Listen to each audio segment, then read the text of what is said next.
Communitarian law. The communities that we are all going into, they are already here and you even don't know that yourself.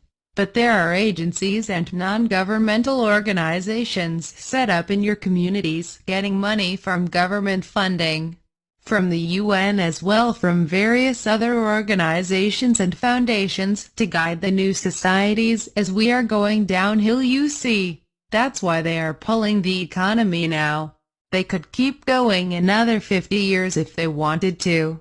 The sky is the limit. There is always a fraud. So why burst the bubble now? It is to bring in this. And then they say, oh, my goodness, we have to cut back police forces and so on.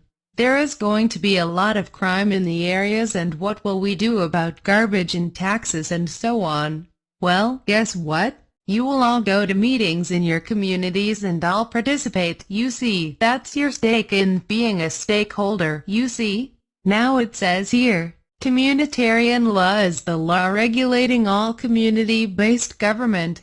At the top level it represents the global community, the middle level represents the regional community, the bottom represents the local community, not to be confused with local government. But the real dilemma is this. Communitarianism will also be functioning as a framework for a new type of a global religious belief system, or it will infiltrate current practices of religion. Note the fact that communitarianism appears to be able to mimic traditional native tribal community structures and is therefore deceptive and will be readily accepted in large rural agricultural settings in Africa and the Americas. Communitarianism is also the philosophical legal theory for global sustainable development. Communitarian supremacy is a moral philosophy justifying new land and resource regulations under UN Local Agenda 21. You don't need to accept EU-style regional government to become communitarians. Yes, the EU communitarian system of harmonization and norms is a model for all the emerging trade unions from the Middle East to South Africa and South America. Communitarianism enriches experts, stakeholders and compliant citizens only.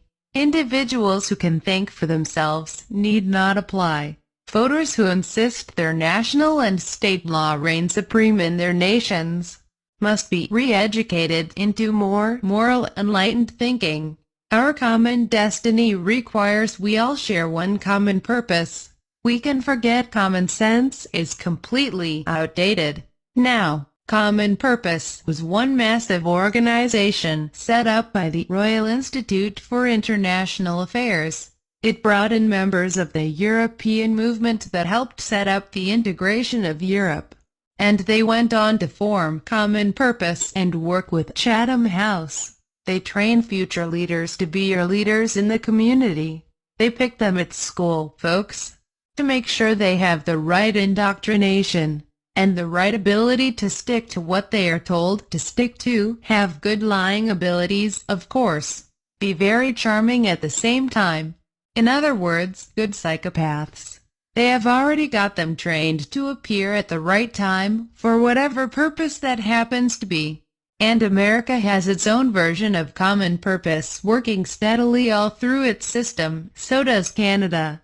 And even get local community funding from your councils and your government for this charitable organization.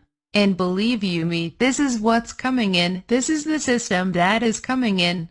It's already a good part way in and you don't realize it yet. With your green police enforcers and your garbage enforcers and so on. But you will, like George Orwell wrote in his book 1984. You will have to participate, you'll have to attend meetings eventually. And they want to know why you did not attend. Are you unsociable? The big idea, the big society, communitarianism. They are all over the place. All through the Americas, Australia and Europe, and one day you will attend. See, your children are already getting geared to attend these meetings when they leave school. And you will be expected to turn up as well. Why weren't you there? You see, you are antisocial, saving carbon offset credits for China and India to operate their coal-fired power stations. will require communities across the world to go new ways. Go to your local communitarian meeting and they will tell you what to do.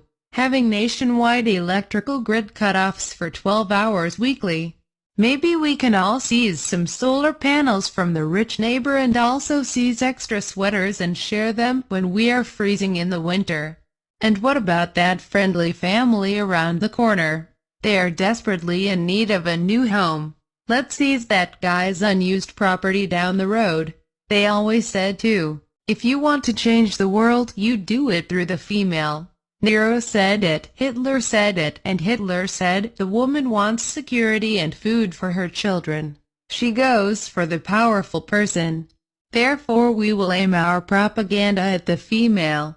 She will come to us for safety and food for her children. The children must follow her and then must follow the man. But it is also true that all the studies, even long before Kinsey, the real studies have been proven over and over again, show that women are far more ready to try changes than men are. And so they thought they would change the world by going for the female. Bernays said the same thing too, that she would become the purchaser. The guys would die off. Very rich widows would have lots of money, and then they would target them to get the money of them. But also the UNO goes through a strategy of basically emasculating the male in every country. You have to get the males out of the way if you want to conquer and rule the females. And they have been given microloans, as they call it, for years to women all over Africa and different countries, just to start up their businesses, giving them computers. Canada had a big rally for used computers, only for women, though. The men have to be left on the sidelines until women no longer want to look at them, because the men will still be poor, you see, and women will be looking for better things.